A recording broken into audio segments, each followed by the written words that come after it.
from PRX. Friends beyond the binary, ladies and gentlemen, boys and girls, it's time for the podcaster who wonders what's the quietest fabric in the world. Really? Like, some fabric just answered me, but I didn't hear what it was called. Quiet Plex. Says, well, if you got Plex at the end, I'm not exactly sure. Or the close that are whisper quiet. I don't know. I mean, I guess close would say, what do you mean? I never said anything to you my whole life. Why you gotta be in our business right now? And I'd say, well, how about this? I love it when close swish when I'm not recording a sleep podcast. Close. You don't need to be close. Do whatever you want. But seriously, forget everything I just said. I was just wondering, actually. So close. Don't hold it against me. Anyway, welcome to Sleep With Me. It's a podcast that's here to put you to sleep. That's the only reason why we'd be talking about whisper quiet close. Close would say, normally we're quieter than whisper, by the way. Like how many times you hear us during the day. It's okay. Well, it sounds like you're kind of being really loud right now when I'm trying to introduce a sleep podcast. So the closed commentator in my mind has strong opinions. So good. That's good. Close. You're well represented within the many voices in my head. You've got a staunch defender of your rights to make noise or not make noise. But really, I'm a staunch defender of keeping you company and taking your mind off of stuff so you can fall asleep. So I'm glad you're here. This show's very different. I'm just here to be your friend in the deep, dark night to keep you company and take your mind off of stuff. Yeah, that's it. If you're new, welcome. If you haven't figured it out already, this podcast is a bit different. I'm really just here to be your friend in the deep, dark night and talk to you. So I'm glad you're here. I work really hard. I earn and I strive. I really hope that I can help you fall asleep. And we're able to come on a regular basis thanks to people that participate in all the stuff around the show. But it's really an honor for me to keep you company, to be a part of this with you. I don't know. So I'm really thankful. Here's a couple ways you could participate back with the show if you wish to. Thanks. All right, everybody, it's time to talk about tonight's sponsor, Helix Sleep. And I do not know what you're waiting for. If you listen to the show, I really feel like I should hear from almost every single listener. Have you taken that Helix Sleep quiz, and which mattress did you get matched with? Because it's going to fit you and your sleep needs, just like my Helix fits mine. I love my Helix mattress. When I took the quiz a long, long time ago, wonderful long relationship I've had with my Helix. When I took that quiz, I wanted something where I could sleep on my side, I could sleep on my stomach. I don't want to get hot and stuffy. I got matched with the Helix Dusk. I picked the Helix Dusk Luxe. And night after night, that is what allows me to be here for you, is the good rest I get in my Helix mattress. So I'm happy with my Helix. Which Helix are you going to be happy with, right? Like, what are you sleeping in right now? Is it made for you and how you sleep? Did you and your partner take a quiz like the Helix quiz together and say, yeah, that's the one for us? Because you could do that right now with the Helix quiz. And then the mattress could come straight to your door, shipped free of charge, ready to go. And you could start your long-term relationship with a mattress that's there for you and how you sleep, what you prefer. Think about how much better you're going to be sleeping in that situation. And Helix always has a great deal. So get over there. Go to helixsleep.com/sleep for 20% off site-wide. That's helixsleep.com/sleep for 20% off site-wide. helixsleep.com/sleep. Thanks, everybody. Sleep With Me podcast is brought to you by Progressive Insurance. You chose to hit play on this episode today. Smart choice. Make another smart choice with Auto Quote Explorer to compare rates from multiple car insurance companies all at once. Try it at progressive.com. Progressive Casualty Insurance Company and Affiliates. Not available in all states or situations. Prices vary based on how you buy. All right, we're trying this new thing called No Stone Unturned, where I'm going through these testimonials from real listeners who benefit from the show and looking at, hey, I know I benefit from the show. I know it makes my life better, but there was this one thing standing in my way of supporting it directly. So if this is the thing standing in your way, listen up. If you can afford to support the show, it makes your life better. If you rely on the show relies on you. All right, this is a good one. It came from Jennings because it had something I didn't even realize gets in the way of some people supporting the show. I love falling asleep, the friendly voice in the deep dark night with no expectations. And despite the apparently lackadaisical rambling nature of each episode, you clearly put in a lot of effort, and I want to just support that and keep bringing you to the world's deep dark night. Your podcast is definitely worth paying for, but I don't like subscriptions. How often have I ended up paying for a subscription and not using it? Too many times. And that was my biggest obstacle in subscribing. Another consideration I had to overcome was the belief that you were probably getting supported by some big grant and didn't need my contribution so much. Now I understand there is no such grant. That's it for the support of the show. It's mainly listener support. We don't get any grants. We don't have any funding. And our sponsors only support us based on listener support back. That's how we're able to be here for you is listeners like Jennings. So if you identify with what Jennings said, if Sleep With Me makes your life better, don't wait. Support the show. And I'm pretty proud of the work I put into the main show that comes out night after night after night. So please support the show. sleepwithmepodcast.com/plus. Thanks, Jennings. Oh, Mystery Bard. A lot of people help out on this show. Who are they? Chris Posty Poster Son sounds like an earful. Wrote the theme song. Edits episodes. Carl W. the Legend. Also edits episodes. Ashley, Kenny, Scotty, Jennifer. Runner. Eric and the team at Astound are on the website. I am the Mystery Bard. I do the lullabies, yeah. I do commissions at jonathanmann.net. I'll write a song for you. Any reason at all. You can tell me the story and I'll make it personal. You see the kindness shine straight on through when the listeners form their own Facebook group. Keith, Stacy, Sarah, Julie, and Jennifer. These are your moderators. Get support dear Scooter on Patreon. Buy the merch and support the sponsors.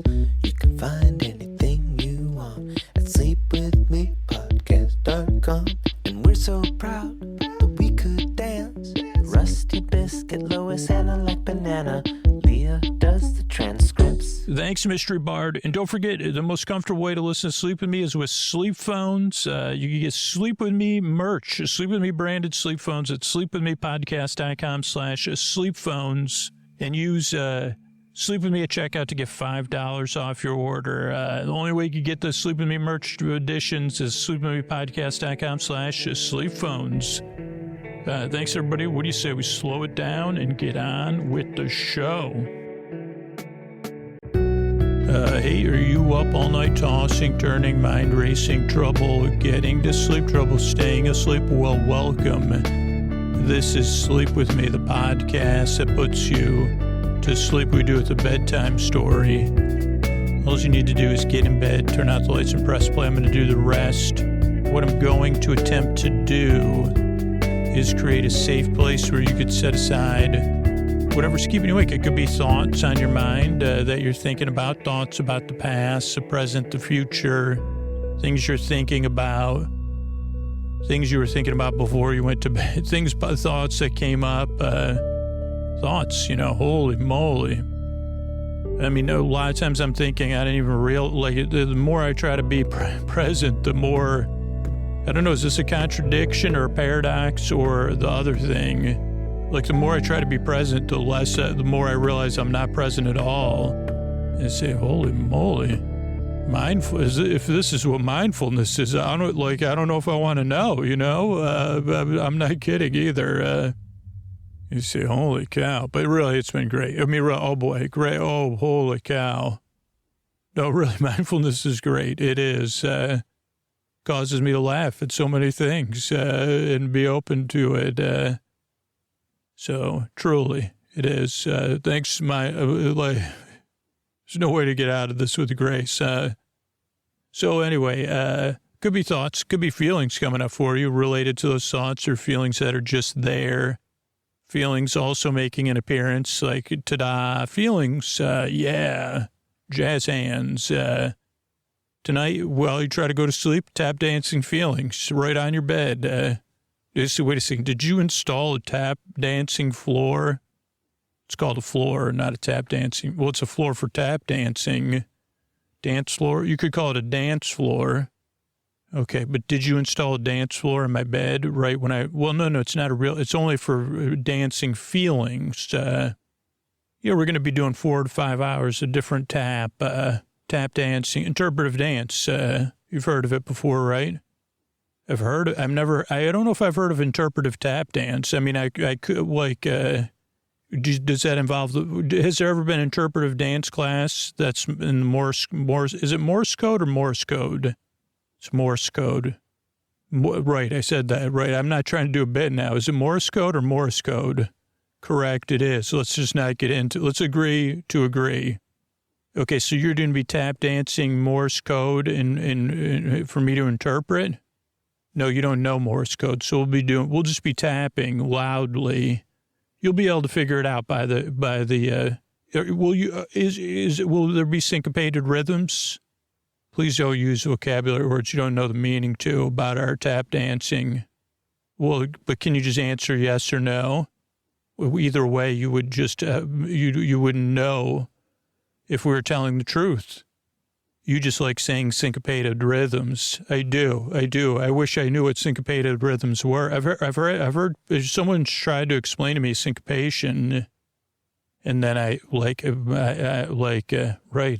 well, don't worry. We have a dance about your listening skills, and your now. Believe it or not, we have an interpretive dance about your lack of knowledge of syncopation.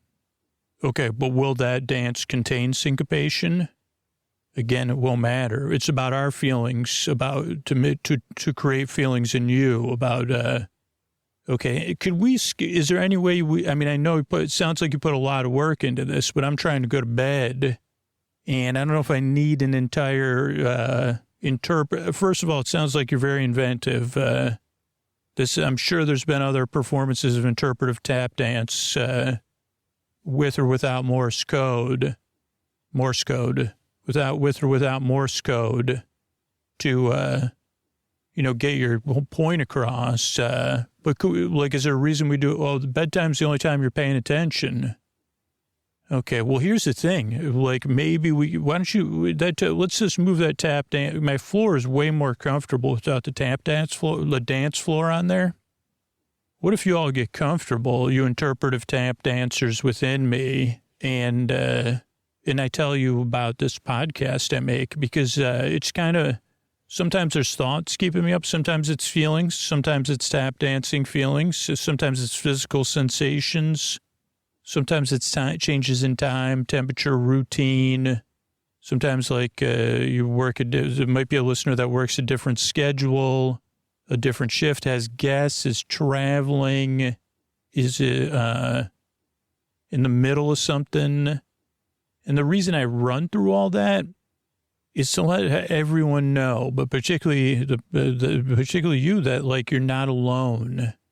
And I know this is a podcast and I know all that stuff, but there's something linking all of us that have trouble falling asleep. And it's a general understanding of what it feels like, and that we would all prefer most of the time. I mean, I guess if you're tap dancing and expressing yourself, there must be some part of me that wants that, but most of the time I just want to be asleep. So I kind of get it, but you know what I mean?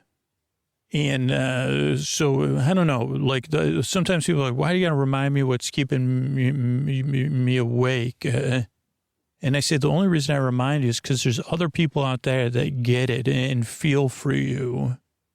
And to let you know you're a part of something if you choose to. Now, if you're new, you may find this podcast doesn't help you out, and that's okay, or that you don't like it. That's okay. But that doesn't change the fact that people listening right now are rooting for you, and that this podcast will help you out. Even if it doesn't, don't worry, I have recommendations.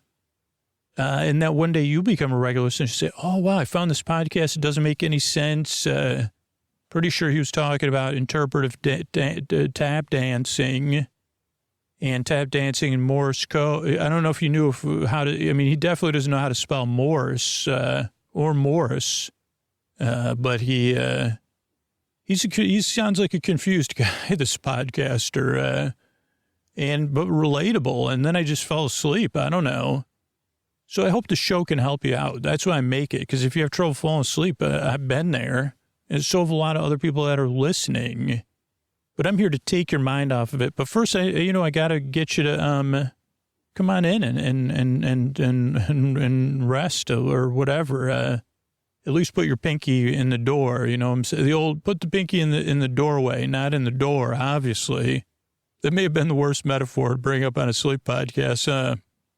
But okay, so the other reason is because you deserve a good night's sleep. You deserve a bedtime where you could get the rest you need, so your life is more manageable, so you could be out there flourishing, or at least, not having to dread go to bed. I heard from another listener today who deals with that Sunday night feeling, and when you know what I mean, and I'm here to kind of try to ease some of that, to be like, well, at least I got that podcast to listen to. So maybe it eases some of that in the deep, dark night. And what I do is I send my voice across the deep, dark night. I use lulling, soothing, creaky, dulcet tones, pointless meanders, and superfluous tangents, which means my voice is not traditionally soothing. And I kind of go off topic. I get mixed up. I don't get to the point. But that's all so you can barely listen to me. And this show just isn't for everybody. Most people, almost everyone that gets here is skeptical and doubtful at first because you probably tried a ton of other stuff to help you fall asleep. And you're probably frustrated, right? Or you want to just get to sleep. And I don't know, I've been there in that situation too. And then you tune into the show and you're like, I thought this was a sleep podcast and you're talking about tap dancing in bed. And I'd say, I don't recommend it. In fact, I was trying to talk those parts of my brain or body that were trying to tap dance in my bed out of it. I mean, maybe a mattress on the floor. Probably not a good. I mean, maybe if the whole floor was one mattress or the subfloor was mattresses, would that, I don't know if that would do the sound of the tapping, no. But we'll leave that to professionals. What was it? Most people, so if you're skeptical or doubtful, I get it. Like you tuned in for a sleep podcast and if you don't even need to trust me, if you could say, well, just give this show a couple tries. That's what most people say. It takes a few tries to get used to this podcast because it's very different. Like on the second or third try, a lot of people are like, oh, he was totally serious about he was totally serious about that stuff. He takes this seriously, even though it doesn't make a whole lot of sense. It's always never going anywhere. Always never getting started. And he meant it when and I believe that he does have internal tap dancers that want to tap dance on his bed when he's trying to sleep. And it might not be tap dancers for you. It might be something else. But if you already know, like you don't like me or the show, or there's something about the show and you're like, I'll never listen to the show again, that's totally fine. I have a website set up for you. sleepwithmepodcast.com/no thank you. There's other sleep podcasts and sleepy stuff on there that you could check out, and maybe one of those will help you out. But if you're willing to, just give it a few tries and see how it goes, because I'm here to be your friend in the deep dark night, like a podcast you just barely listen to, kind of like background noise. And I'm not here to put you to sleep. I'm here to keep you company while you fall asleep. There's no pressure to fall asleep with this show. That's why it's over an hour, is because I'm here to just keep you company, to be your boar friend, your boar sib, your boar bud, your neighbor, your boar bee, your boar loft, your boarman, your boars, your boar bay, your boar sib, your boar bruh, your boar cuz, your boar bestie, best boar friend forever, to just talk while you rest and drift off. Because there's people who are listening who can't sleep at all, or like in the middle of something and can't sleep. Maybe they're a regular listener, they woke up, or they need a break during the day. And that's what ends up working about the show is I'm here to keep you company whether you're awake or asleep. I'm here to barely entertain you for over an hour so that you don't need to, I don't know, it's kind of a weird thing. And I'm glad you're here to check it out and try it out and see how it goes for you. But if you've ever played something in background noise and not listened to it, or you've had a friend talk to you and you haven't really listened to them, and you said, this would be perfect for bedtime, this discussion about whatever, you give it a few, you just see how it goes. So it's a podcast you barely listen to. It doesn't really put you to sleep. It keeps you, what other good news do you, well, most people don't like it. Structure of the show. Let me run through the structure of the show. Just because when some people get here, they don't like the structure of the show. And I kind of want to meet you where you are, just in case. And then say, hey, if you want to adjust it down the road, you can. But the show's structured in a particular way to benefit most people who listen. And because most people listen to this ad-supported version linearly. Some of those people listen with a sleep timer. And so the show starts off with a greeting. Friends beyond the binary, ladies and gentlemen, boys and girls. Then I try to say something silly. So you say, that person sounds friendly enough. I could check this show out. Then there's sponsor support and stuff like that, so you don't have to pay for the podcast. Then there's a long, meandering intro that's meant to ease you into bedtime versus put you to sleep. And what do I mean by that? Well, the intro, like an intro for most podcasts, could take like 30 seconds to 15 seconds to 2 minutes, I guess. Because you say, rub-a-dub-dub, this podcast is about bathtubs and things important to bathtubs. That's, or, bathing and whatever. That's the rub-a-dub-dub cast. Is point of order? Oh, go ahead. Does there need to be, it sounds like there's an extra rub-a-dub-dub-dub in there. No, it's just a rub-a-dub-dub cast. You may have just heard an extra dub. Can I proceed? You may. So, what was my point? That would be intro for the rub-a-dub-dub. Even that one I couldn't do efficiently. But there's a purpose to it beyond me just not being good at getting the point. The intros are familiar structurally, but every episode is different. So that whatever's keeping you awake doesn't quite know what's coming next. I don't know. I think variety is why other stuff didn't work. I guess I want, and I put myself in the listener's shoes. I want something new and fresh. I don't know. The other thing the intro does is it's not meant to put you to sleep. It does put some people to sleep. But for most people, they're getting ready for bed. They're winding down. They're in bed getting comfortable, or they're chilling out, doing some chill activity. And that's just what's been shown to work, is to get eased into bedtime. And so the intro is meant to ease you into bedtime. There's a lot of other options. If you just want stories, or you listen all night long, or whatever, like this, reach out to me, because there's other ways you could listen to the podcast. But for most people, getting eased into bedtime through the intro, try it and see how it goes, I guess is all I could say.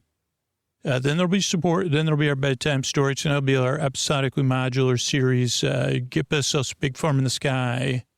It's got a pretty long title, but it'll be cool. This episode, I'm looking forward to. I haven't recorded it yet, but it should, at least on paper, it looks interesting. It looks like a lot of holy meanders, speculative meanders are coming. So yeah, that's it. That's why I make the show. That's the thoughts we kind of put into the different parts of the show.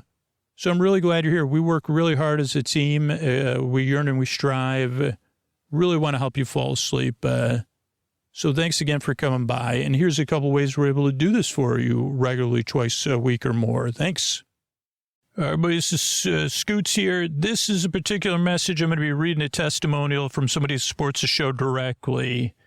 This message is only for people that, you get a lot out of the podcast. You listen to it 2 or more times a week. If you listen all night long, or you listen to like 10 episodes a month, 12 episodes a month, You're the one I'm trying to get the message to. If you can afford to support the show, if you lean on the podcast, if it makes your life better, listen close to this testimonial and see if you identify with anything this listener said, because this is how we're able to be here for you. If you count on the podcast, we really do count on you to support the show back, but only if you're able to.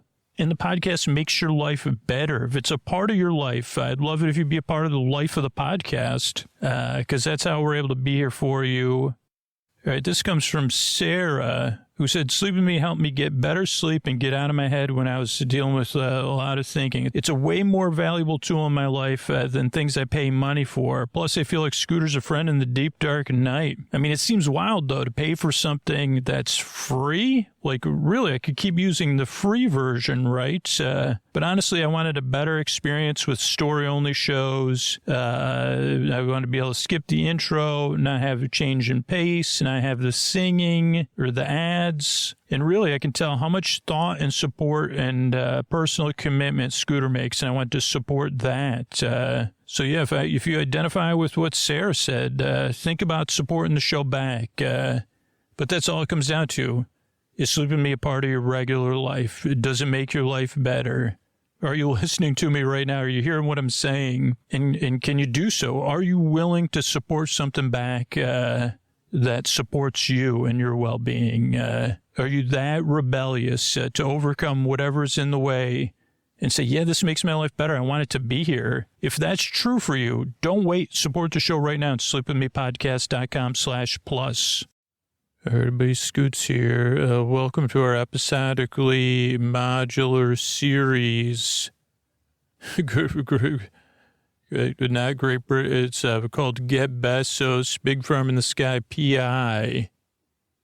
But Get Besos is a shorthand for it, or Get Besos, PI. I guess Get Besos, PI. That's confusing. That's perfect for a sleep podcast, I guess. Now, if you're new here, welcome. I'll explain to you what episodically modular means and then what to expect coming up.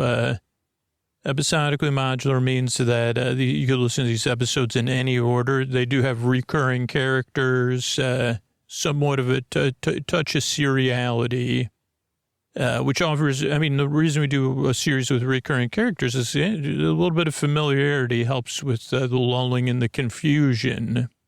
And in this series, Get Besos PI, there's a lot of the characters are trying to help get Besos to help him. Well, actually, because he has a list. I'm pretty sure. I mean, the motivations of the characters are so sleepy. So the show stars Richard Warren, R.W., and James Cash. Who were once titans of retail. They both had stores named after them, retail empires, pre-shopping, into the shop, from before the shopping malls into the shopping malls. Now, obviously, this was a long time ago, so since then, they've moved on to other forms of existence, primarily a place of existence you may be familiar with, or you may have heard of a version of it, the beige world, limbo, purgatory, not Middle Earth. It's not Middle Earth. That's something totally different. Also, as a kid, I've found that so confused. I said, so is Middle Earth in the middle of Earth? No. Okay, but it's in the middle of Earth, though, right? No. Well, how? Because how do they have a sky if it's Middle Earth? And they said it's just a phrase that means in the middle of Earth, right? It's in the middle. So if I go down to the middle of Earth, there's also a horizon in there. And they said, moving on. What was I saying? So they moved on to a realm where they were living in a place like a beige place, not much to do. No highs, no lows, just a lot of sitting around.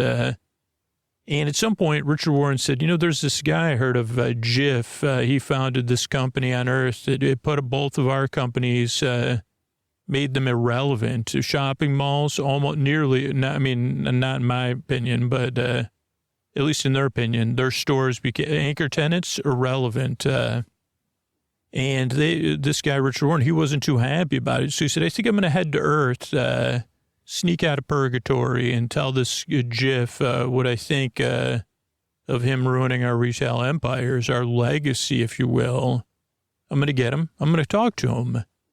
Now, there were seasons of that in the Sleep With Me history, and they had their ups and their downs. Turns out the universe is very resilient. No matter what you do, because they had a lot, like they did a lot of stuff, post-earthly existence stuff. But on this time around, Jiff is wandering around in places, post-earthly realms, some with hockey sticks, helping. He has a list of people he's supposed to help, or he's supposed to help RW help eventually. Some of these people are mythological, some are fictional, but all are real, which I think maybe will be explained in this episode. I hope so. Hardy har har. But you could, don't worry, you could just barely pay attention. And so Jiff's like helping people. Like one person, actually Jiff didn't help them, but Javert from Les Mis, fictional in our world. For whatever reason, in the post-earthly realm, there's a real Javert. Don't ask me which one. I'm pretty sure it's the Russell Crowe version. I mean, it can't be Russell Crowe, obviously. So maybe it's not. But and they said, hey, Javert, you don't seem very happy in your post-earthly existence. Can we help you? How can I help? What a way to live. If only, if only this wasn't a sleep podcast and I was telling you, what RW is really like, but you could read between the lines of the story. So that's about it. Rich Warren, James Cash, and a PI known to Richard Warren just as a PI, the Big Farm in the Sky PI, though, known to Sleep With Me listeners, helping find Jiff and people in need of assistance. I think Daedalus got helped recently, too. So, yeah, I guess, that's where we left off. Next up is our Hollywood announcer, Mr. Antonio Banderas.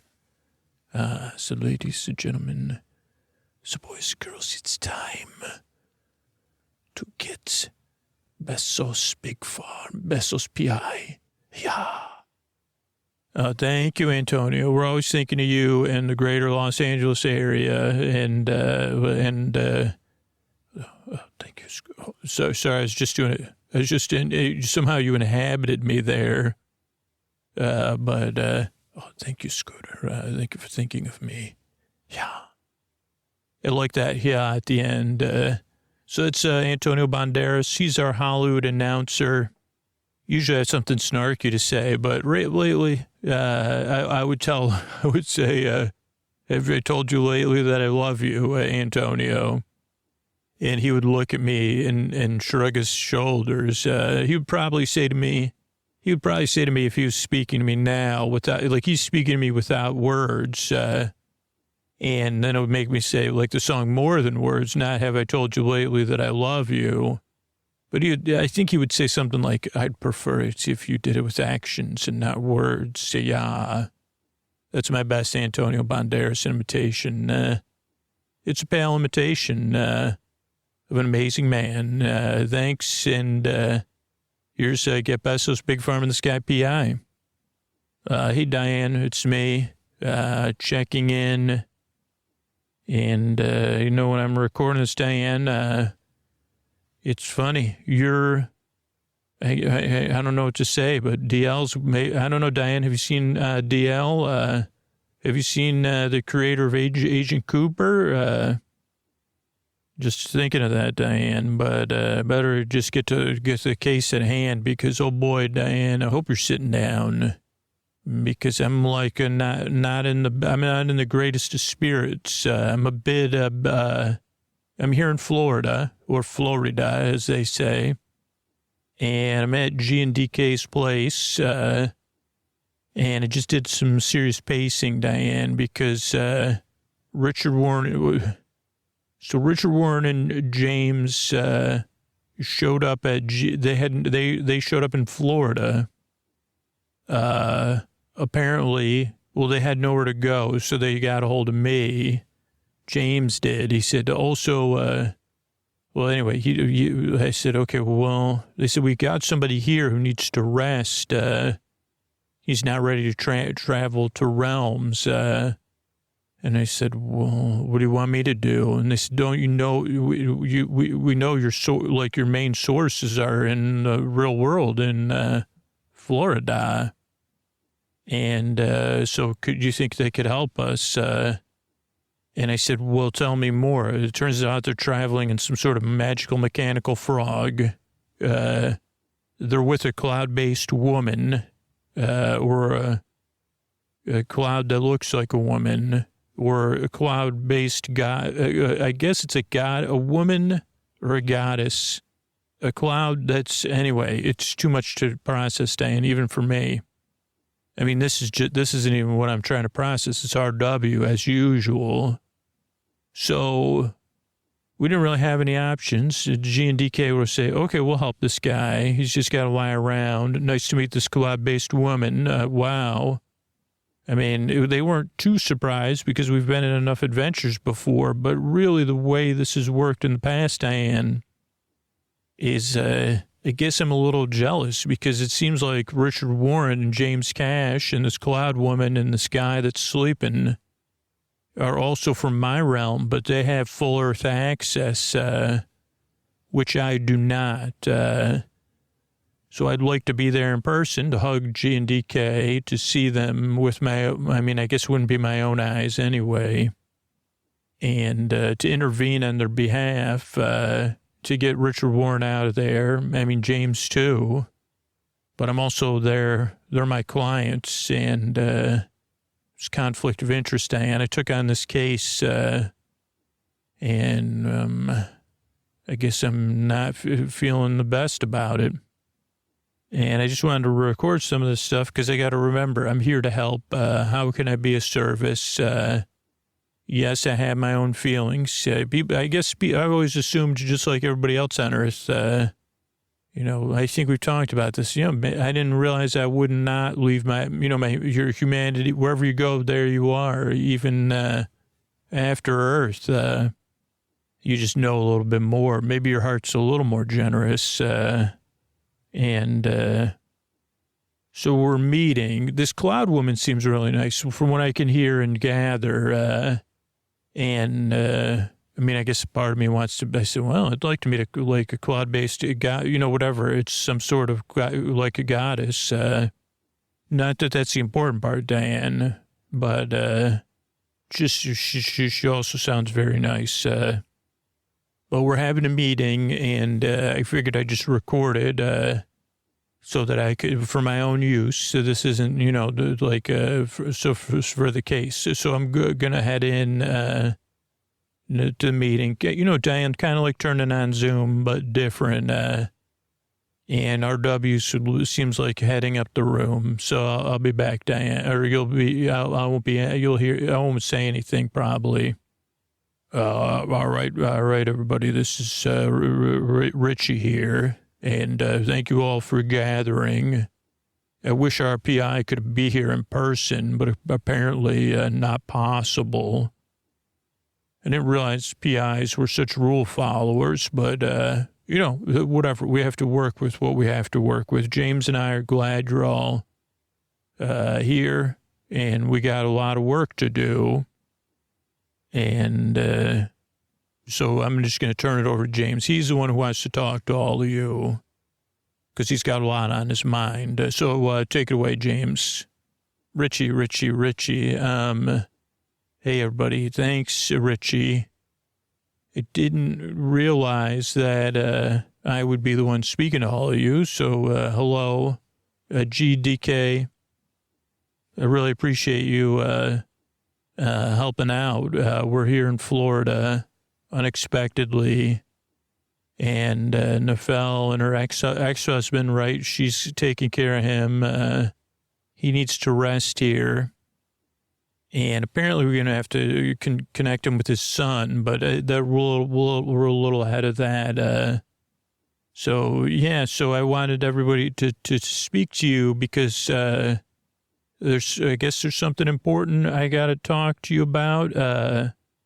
But, I'm never I never come prepared because Richie's kind of like, even though I guess I'm the one talking, like I have a lot of concerns, so many concerns, they've slipped my mind, Richie. Could you point me in the right direction to help me know what I'm concerned about, Richie, I'm sorry. Oh, James, again, everybody, I apologize on behalf of James. He does need a lot of guidance, this guy, and, but that's what I'm here for. He does consider me his best friend. But James was saying that things aren't working. This just isn't working out. We haven't found a GIF. We haven't got GIF. And I don't even know what happened with that whole bird. That was a pretty good idea with the bird seed. And instead, I don't even know. I don't even need a report on my desk because I don't have a desk. Sounds like somebody was just running around, like playing games. But that's beside the point of what James is saying. So don't narrow your eyes at me. Just because you're a PI or a friend of a PI, don't take it out on James. I'm just using the words in James's head to explain to you that we don't have GIF and we don't have the list. Okay, go ahead. Richie, I was just saying, but we have helped some people, right? That's what you're going to say? Yeah, this is a big farm in the sky PI here. Yeah, we've been helping people that you... Okay, I get it. You've been helping people. Yeah, other people. It sounds like you've been helping other people out. That's great. Except for, if there are no checks here, but if I signed your checks, I would be the one, James, I would be signing on behalf, James would be signing on behalf of me. Well, the other thing is that, if you read the reports I made, it seems like GIF is helping even more people than we are. And it seems like GIF's in the middle of some giant project that, it seems to be aligned with your goal of getting people out. You see someone who's in need in a situation you wouldn't want to be in, and you get them out of there. That seemed to be the model you were presenting. And it seems to be like this, almost like multiplications happening, just finding a way to, is that what scaling is? Okay, that's not the point of our discussion here, PI. Well, I do have a name. Okay, but do we need, I'm just speaking for James. You don't need to, I think we're all in agreement that you may have a name, but I think we're all in agreement that this is the right thing to do, and that we're on the right, like we need to change things up. Like you said, GIF's maybe doing too much, and we need to get to GIF in the list. But, when you look at the staffing is where James and I... we didn't do it ourselves. I don't know if you're familiar with our retail empires. Mine was more of an empire. James was more of like a region, larger than regional business. But anyway, we've decided to up our staffing. This doesn't mean anyone's going to be, we've already got G&DK here, been helping you, PI. That's Simon's the name. Okay, now I know your name is Simon. Ha ha ha. It's not funny. Okay, Simon, here's the thing. You are going to continue to do the work you've been trying to do. But I think it's time we brought in another person to help us. Someone brilliant. And someone that can... I've been thinking a lot about this, and James has too. And James was trying to explain this to me the other day. What do you mean, Richie? Well, remember you're talking about Sherlock Holmes. Saying that you read the whole Sherlock Holmes book. You don't just jump to the end. and the PIs and people that are like it's a process to do this. Okay, James, that may have been like, yeah, James, you don't have to soften. You could talk truth, right, like you were talking to me. Well, that's what I was saying is like, you got to read the whole book. No, James, some people need to read the whole book. But what we decided, this is a great idea that I got from work talking to James. He's just talking about the book. I'm talking about, this Moriarty, right, James? Okay, right. I was saying you're like, well, that was when I got a little frustrated, Richie. Right, and that's when I'm at my best is when you're frustrated. I guess that's true too. And James and I came up with this idea of we're going to hire Moriarty to work with, because they said, okay, who else? This Jiff, I can't think like him. My scope is too global. My heart's too generous to think in the way. Because you said super VILLIAN to me, right, Richie? Right, James? Yeah, but I think I was saying it, and I wasn't saying hire a supervillain.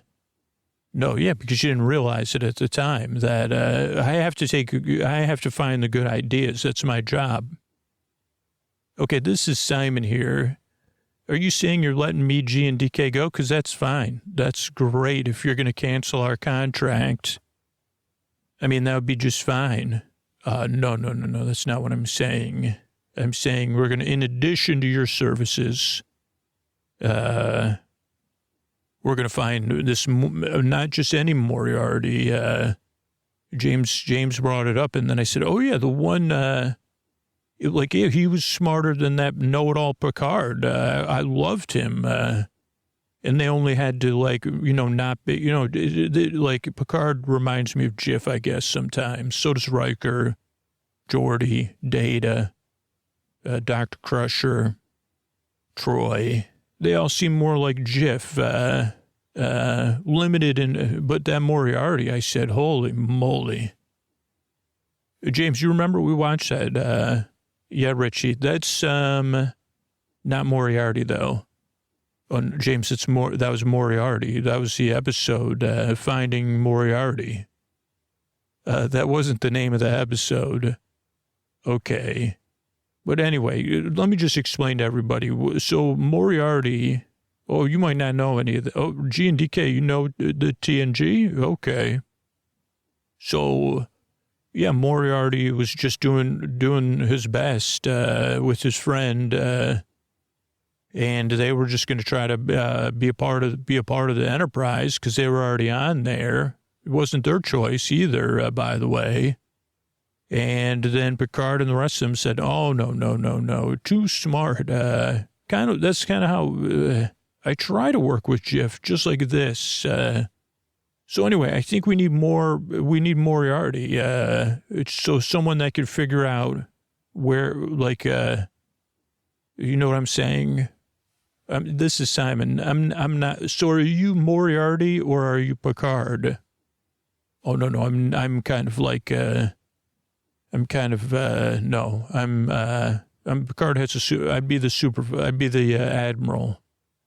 Okay. Is Jiff Moriarty or Picard? That's a great question, Simon. And I would say a little bit like, he's a little bit more like Barclay. Okay, but so you're saying, could you tell me what you're saying? We're going to find Moriarty, and we're going to get him over here, and then... he's going to work with us. This simple math. Go ahead, DK. Okay, wait a second. So DK's question. Okay, yeah, I forgot that it can't the way it works in human, earthly and non-earthly relations. I guess it's good because I have to repeat everything you said. Like usually your friend Simon does it, correct? Okay, James, could you explain to me what DK just said? Okay, Richie, so great talking stuff. I'm glad you're using Simon's name now. So Moriarty, okay, so TNG, Star Trek The Next Generation was a TV show, right? Or a program.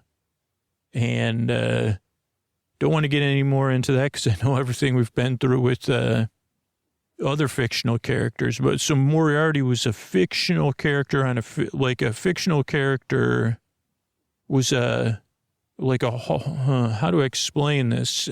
We'll just say what she said. So Moriarty's not, even on the show, Moriarty was real on the show. But the thing DK was saying is that Moriarty's kind of in a version of paradise. So Moriarty's just fine. And if we're saying, what's this thing about justification? I'm not sure. So if we're justifying our actions by saying we're helping the people, I mean, he's in a world, a limitless world that he can explore with someone he loves. Right, forever, James? I guess forever. Okay. Go ahead, G. Oh, so G's saying that maybe the world does have limits. Right, yeah, that's what we're saying. Is this is forever and limitless are words that, come on, I mean, we know better. Okay, go ahead, G. Okay, so G's saying, Moriarty may have tested the limits. It could have been, it felt limitless. Okay, well, and he can't get out really. He doesn't have a choice but to stay there. He could have simulated getting out just like on the show episode though, right? But there would be a limit to that. I guess so, yeah. Okay, DK, can he be trusted? Well, I mean, no, probably not, right? We don't know, James. So let's take one thing at a time. Okay, I just explain, once Richie gets an idea, it's, we're probably going to do this. So could we agree to work together? And Simon, can we all work together? We have the same goal, really, to help where we can. I mean, this is Simon. I'm working for you, so I don't really have a choice at this point. And I think we need G and DK's help, and I've already got them over involved. Okay, go ahead, DK. Okay, so DK saying, so Picard had to trap him because he was too powerful. Okay, G. Okay, so basically he's in some sort of drive or whatever mini self-contained computer universe. Okay, and that could be considered an afterlife. Okay. I mean, I guess so. So what are you getting at? Basically the theory, our working theory, James says there's no theories here, just work. So our work has uncovered the fact that we believe that if within the earthly realm, or maybe even outside the earthly realm, if you it's not like as simple as if you believe it's true, but I think what we're saying here is in this case, so with Javert was the kind of first test we ran.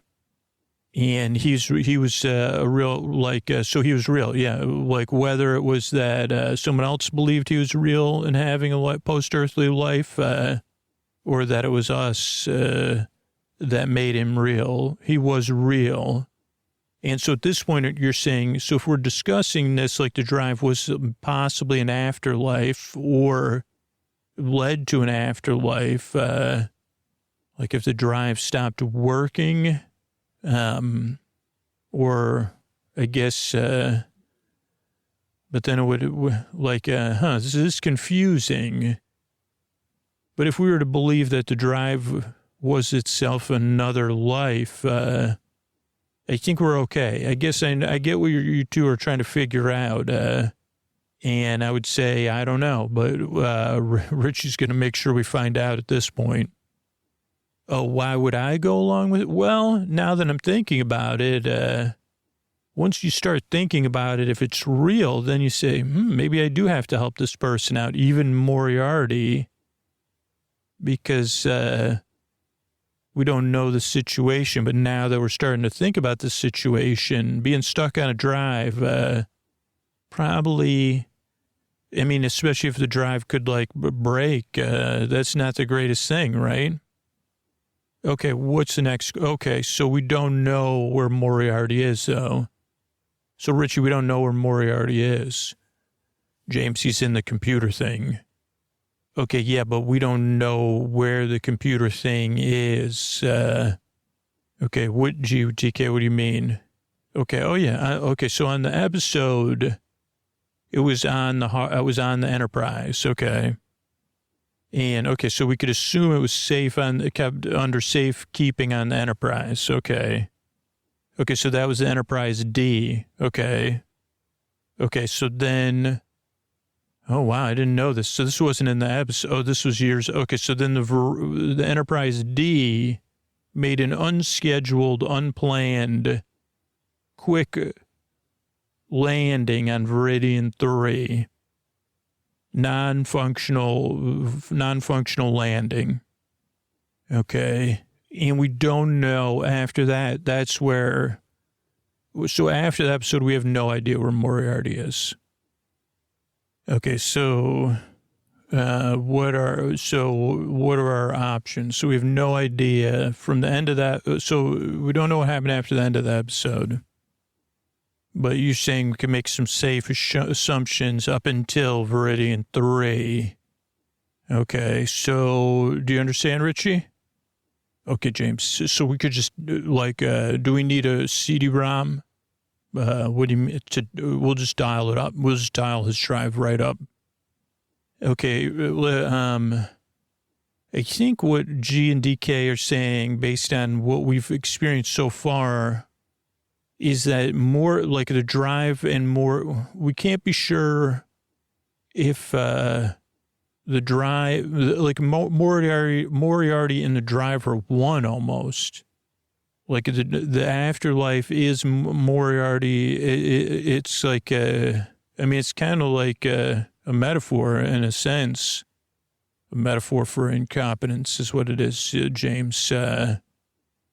Okay, we just need to work on a plan. I mean, I have plans formulating in my mind, but we need to. So what you're saying is we need the drive, right? But we don't know.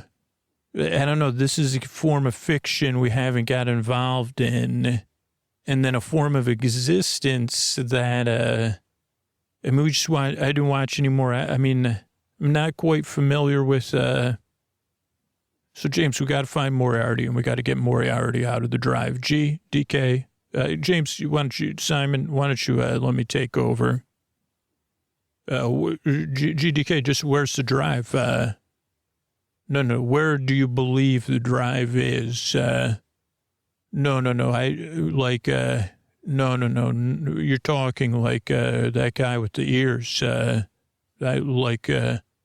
This is not logical.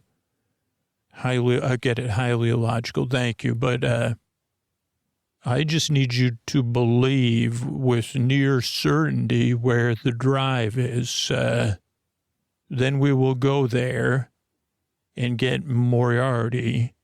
Do you understand?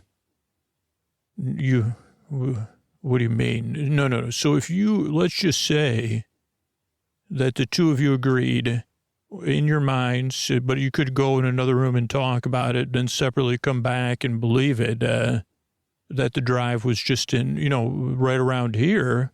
Oh, wait, this is regular Earth, but you know what I mean.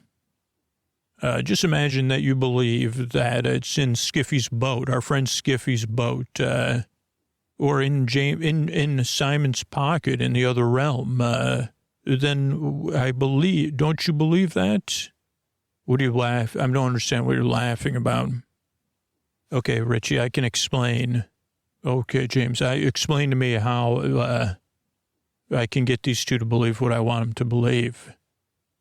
That's not, I don't know if that's how belief works. I mean, so it's like, this is an afterlife in an afterlife, maybe, and maybe not, maybe the drive's not working. Oh, so now you want me to hire somebody, some computer guy too? No, okay, so here's the thing. G and DK are trying to figure it out and be helpful and of service to us so we can find the drive. That's our starting point, okay? So we got to back up a little. Right, but if they do, James, can't you tell them what to believe and then it'll just be solved? Okay, they know enough about this history. This is fictional history we're talking about, Richie. And so this is unprecedented for any realm. And up until Javert, I didn't even think about it until you know, we could just be resting in the beige rooms. James, I mean, come on, we're here on Earth. You met a cloud-based woman who's taking care of her ex-husband in the next room. And you're going to tell me you'd rather just be sitting around in a room with nothing to do? Well, I'm just getting concerned about the implications of what we're doing. We're going to go get Moriarty. He's going to help us get Jiff. It's not, there's no implying. It's a fact. Okay, so here's the thing. If we go back to just finding the drive, there's no way to make G and DK. They can't say with 100% certainty where the drive, where a fictional drive might be. And I'm presuming we could go over to our side and then start to find these places. But they can't believe where it is, especially, there's no way for them to believe it's in a place where it can't be. Oh, well, I mean, I could do, James, I mean, I guess I wish I was in charge because I could do that. Okay, so we got to base it on what they believe or think or like what is actually possible or it could be true within, Richie, I just don't want to think about this stuff anymore. It's another reason we need Moriarty here because Moriarty would have, yeah. Okay, well, I mean, the other thing that G and DK bring up is this is an unresolved thing. And while Moriarty's drive is probably not best in your hands, what's so funny, James? Well, like DK just said, there's pretty interesting possibilities that haven't been covered. And there's a new show about to come out about this. And so we need to actually, unfortunately, we also have to get this resolved before their beliefs change. Okay, so walk me through what we need to do next, please. Okay, so if G and DK, you could just redirect me if you need to. Okay, so G and DK don't believe that, I mean, the device never appeared on any of the shows before, after that. So, okay, so like, it's safe to assume it wasn't discovered by anybody on the shows, okay, or that had any other intentions, right? Right, because that could be the worst possible situation, either accidental uncovery or an intentional one. Okay, so the drive could just be still at the site. Okay, yeah, give me everything you think where it is. Okay, there's a pretty good chance it could still be running because of the technology. Okay, but it probably wasn't backed up because of that. Okay, so probably wasn't backed up. Okay, so after the episode, you think that it was still on Enterprise D in a safe location. Okay, then the Enterprise on schedule land at Viridian 3. Okay, then if Starfleet, which we don't know any of this, but this is one strong possibility, is that they ran a salvage operation. And this is one thing they recovered. Okay, so if they recovered the drive, okay, it would be at the Daystrom Institute or the Science Division, probably. Okay, that's if they knew what it was, if it was properly marked or something. But it could have been just like, like in that scene in that movie, okay. Just in a vast storage area, just sitting there. Okay, it still could be at the site. Okay, could have gone to another ship, but we don't have any reason to believe that. Okay. Okay, so it could have been transferred somewhere else to a third party or that division on the show. Okay, but you think that's a low possibility. So someone else other than Starfleet having it, low possibility, because we would maybe know about it. Okay, there's nothing to tell us that Picard or Data or anybody took it with them or gave it to anybody else. Okay, so, you're going to do research on this. So right now it's looking like it probably was recovered.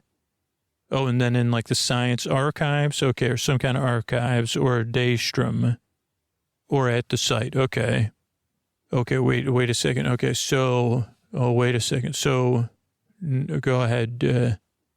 Probably it wasn't recovered. So now you're learning. Okay, so there's another planet nearby that's inhabited. This planet could be inhabited. Also, there could have been a warp core breach. Remember that? Was that a song, Warp Core Breach? And the, okay, so it's a large, like, site of, like, that need to be salvaged, older technology that they may not have wanted to salvage. Also, there's a lot of stuff going on, so their resources are spread thin. Okay, but mostly Prime Directive. Oh, so they would have needed a big enough, so there would have been, if there was anything on that Viridian 3, they could have seen it, so that would violate the Prime Directive. And if they're, like, someone could look from Viridian 4 and see them, like, so if you G and DK were weighing the costs, if you worked for Starfleet, you would say it's not worth it because you don't know how much Starfleet knew about Moriarty. But even if they did, okay, go ahead. You'd put a time fuse on it because of when, like, if there was a warp core breach or whatever, so then somebody wouldn't just accidentally find the drive if it was findable. Okay, so basically you're saying we need to go to Viridian 3. I mean, I don't even know if that's possible because we can't go to Viridian 3 here. It's almost like we would have to get into his drive ourselves, and go to Viridian 3 inside the drive to rescue the drive inside the drive because we have to go to the afterlife you know what I mean?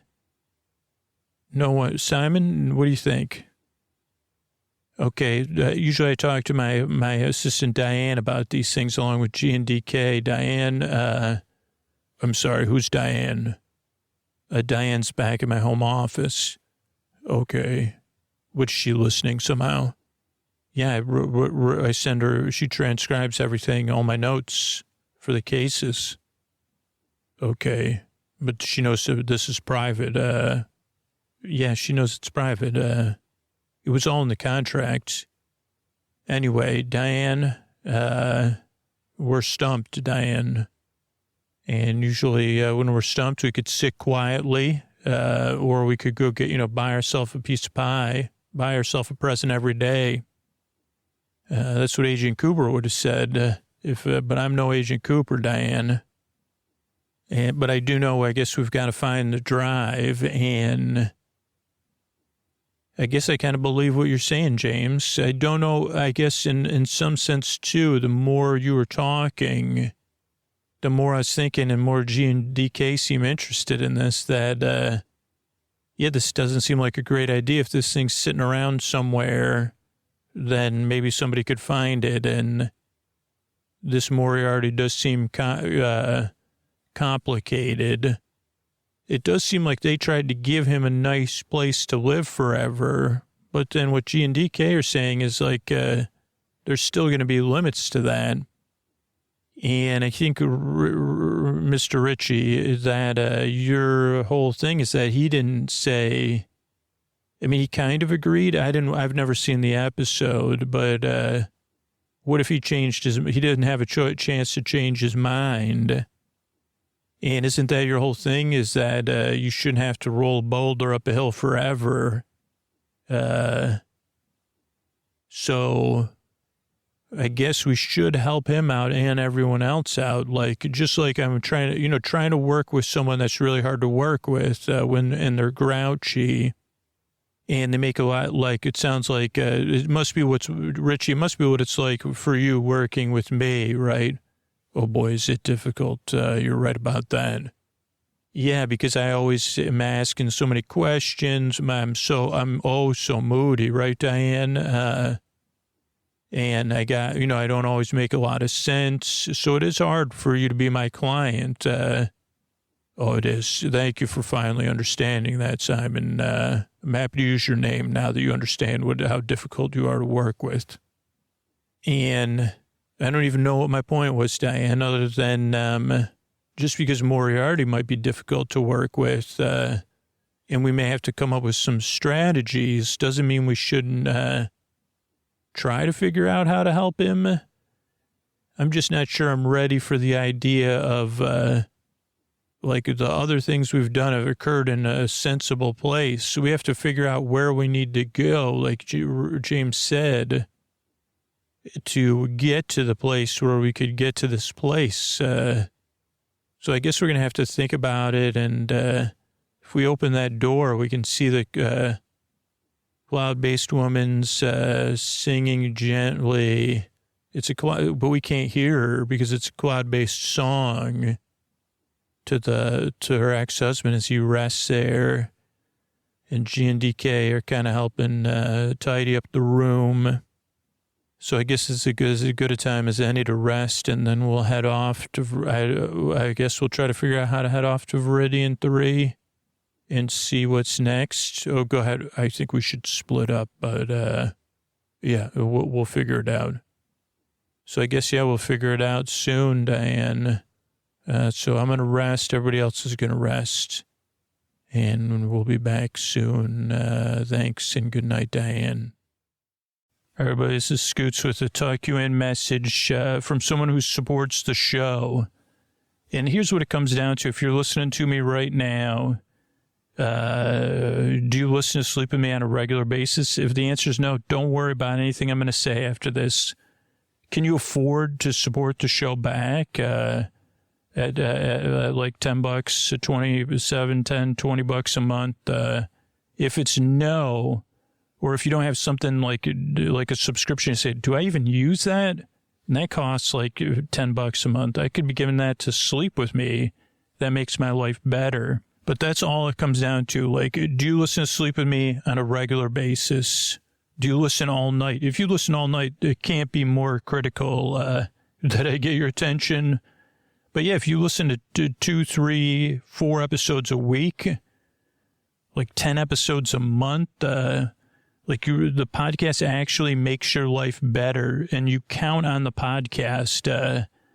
I got to tell you, we count on you to support the show back if you count on the podcast. People that just like listen casually, they don't count on the podcast like you do. And those are the people we need to support. We need to support the show back. We count on them. We count on listeners like you. So I'm going to read something from somebody that counts on the podcast and that supports the show back. And this comes from Steph and Corey, who said, I've dealt with trouble falling asleep and staying asleep for my whole life. I've tried a lot of the traditional things that are supposed to help. Nothing worked for very long.